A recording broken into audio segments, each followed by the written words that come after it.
Je vous promets, je voulais être gentil avec ce Magic 5 Lite de chez Honor, mais ça va pas être possible.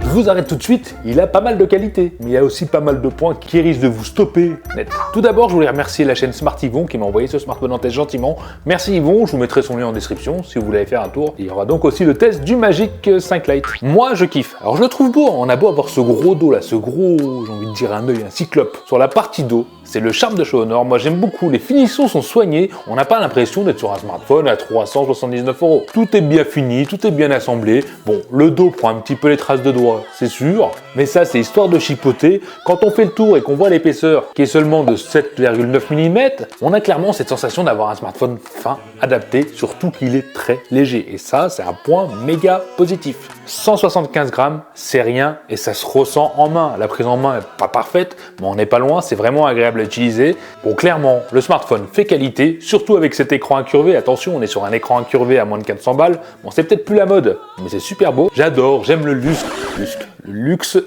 et le bling bling. En plus de ça, l'écran n'est pas merdique du tout, on est sur un écran OLED en FHD+, qui monte jusqu'à 120 Hz adaptatif, pour le prix c'est très bien, qui est censé être renforcé, alors là c'est la parole d'Honor, on dit que c'est un verre renforcé, résistant aux chutes, bon il n'y a pas de Gorilla Glass dessus, c'est renforcé chez Honor.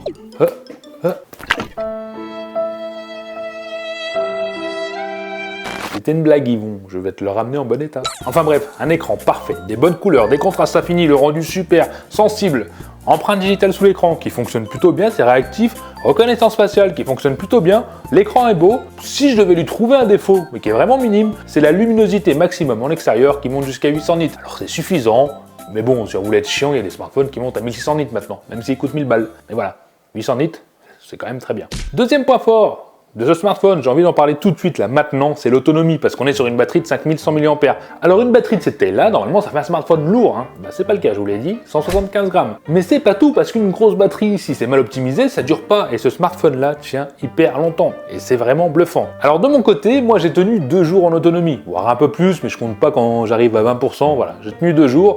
On peut tenir 3 jours, toujours pareil, ça dépend de l'utilisation. Après il y a un gros hic quand même, c'est que dans la boîte on n'a pas de chargeur fourni. Honor se prend pour Apple. Pour Samsung. Et pour moi là c'est clairement rédhibitoire. Je sais pas ce que fait Honor, ils se prennent pour des grands comme Apple qui peuvent se permettre. C'est pas le cas, là Honor non, tu ne peux pas te permettre ça. En plus de ça, la charge rapide est limitée à 40 watts. C'est pas nul, mais la version 4 Lite de l'année dernière était à 67 watts si je me trompe pas. Donc on a régressé, en plus on n'a pas de chargeur fourni, on a beau avoir une autonomie géniale, il faut quand même le charger en 1h30 si on a un chargeur compatible 40 watts. Dites-moi en commentaire, moi je trouve ça vraiment abusé de la part d'Honor, c'est chiant. Partie logicielle, encore un défaut. Ça commence à venir les défauts, bah, il va y en avoir tout le long. Hein. On est sur Android 12. Bon maintenant Android 13 c'est pas trop, j'aurais quand même pu le mettre, je sais pas si ça va être mis à jour. J'ai envie de douter un petit peu. Il y a bien sûr la surcouche, hein, Magic UI 6.1, qui est plutôt pas mal, c'est bien optimisé, on peut personnaliser le smartphone de tous les côtés, les thèmes, la forme des icônes, les fonds d'écran, le Always On Display. On a du choix et c'est quand même agréable. Bien sûr à l'utilisation chaque jour, j'ai pas ressenti de latence, il fonctionne plutôt bien, que ce soit les réseaux sociaux, les vidéos, etc. Bon, ça fonctionne comme un smartphone à 379 €. Mais voilà, c'est un autre point faible de ce smartphone, bon, toujours pareil par rapport au tarif, c'est qu'on est sur le Snapdragon 695. C'est pas un mauvais processeur, qu'on soit d'accord, mais c'est un processeur qui est pas non plus excellent. Il est accompagné de 6 Go de RAM extensibles, comme tous les smartphones maintenant, avec 128 Go de stockage qui sont pas extensibles, donc on doit se limiter à ça. Mais ce qui me gêne sur le processeur, comme je vous ai dit c'est le tarif, mais c'est que c'est surtout le même que le smartphone de l'année dernière. Il n'y a pas d'évolution, au score en tutu on monte à plus de 300 000 mais légèrement. Malgré tout, il arrivera à faire tourner les jeux 3D facilement, il n'y a pas de latence, surtout avec cet écran, c'est super, c'est agréable, c'est magnifique, il n'y a pas de souci, il n'a pas vraiment chauffé.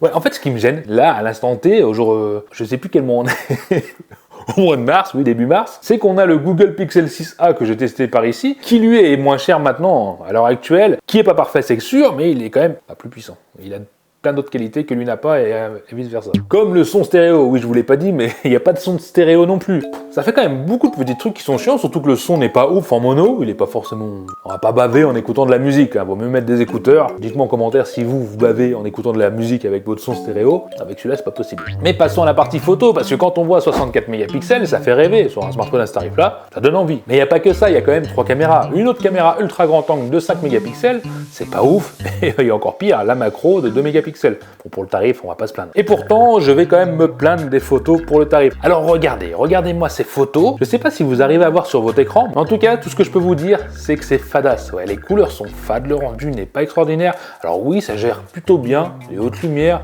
les contrastes, ça passe. Il n'y a pas vraiment de détails, hein, mais c'est une sensation de brouillon, et encore plus quand on prend la photo de quelqu'un. J'ai pas cette couleur naturellement, normalement, sauf si je suis malade. Mais oui, le rendu est vraiment pas ouf et donne pas vraiment envie. Et on trouve mieux pour le même prix dans la concurrence. De nuit, c'est pareil. Bon, ça se débrouille, ça reste fadasse. On a quand même du détail pour le tarif. Bon, par contre, il faut 10 secondes pour prendre une photo de nuit, c'est super chiant. J'ai rarement vu un smartphone aussi long à prendre une photo de nuit. On trouve carrément mieux chez la concurrence. Et même sur des hauts de gamme qui ont 3 ans, voire 4 ans en arrière, feront mieux que ce smartphone. Mais attendez, c'est pas tout. Je vous réserve une surprise, c'est la vidéo. Préparez-vous, j'espère que vous avez les boyaux bien accrochés. Et zou, nous voici en 1080p 30 images par seconde. Malheureusement, il ne fait pas de 4K. Et ça, c'est dommage. Stabilisation, bon, ça n'a pas l'air ouf si je cours. Un petit autofocus par terre. Ça gère plutôt bien. Puis maintenant, moi, pour voir si ça me gère bien avec les hautes lumières, à vous de me dire. Lâchez-vous en commentaire. J'aimerais savoir. Vraiment. Là, si, là, on est en 1080p de nuit, 30 images par seconde. Bon, c'est toujours pas stabilisé, mais en tout cas, sur l'écran, les couleurs rendent vachement bien. Je m'attendais pas à un truc aussi clean. C'est peut-être moche au montage, tu me diras. Et ils ont en 1080p 30 images par seconde. Alors sur l'écran, ça a l'air de gérer pas mal. Je suis plutôt surpris d'ailleurs, agréablement. Nous voici en 1080p 30 images par seconde. On voit la haute lumière si ça gère. Je vais courir un peu. Et mon fils qui me suit. Bon, sur l'écran ça va. C'est pas ouf, mais ça va. Bon, pour faire simple sur la vidéo, pas de 4K, juste du 1080p en plus du 1080p loupé. On est sur le rendu de smartphone entrée de gamme à 90 balles, sur 400 balles presque. Là, c'est rédhibitoire, c'est inacceptable.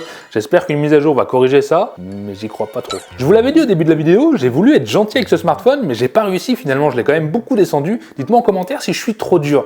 Mais clairement, les photos sont pas ouf. Ça dépanne de jour, ça dépanne de nuit, mais d'autres font mieux. Pixel 6a, il l'étale complètement. Pareil pour la vidéo.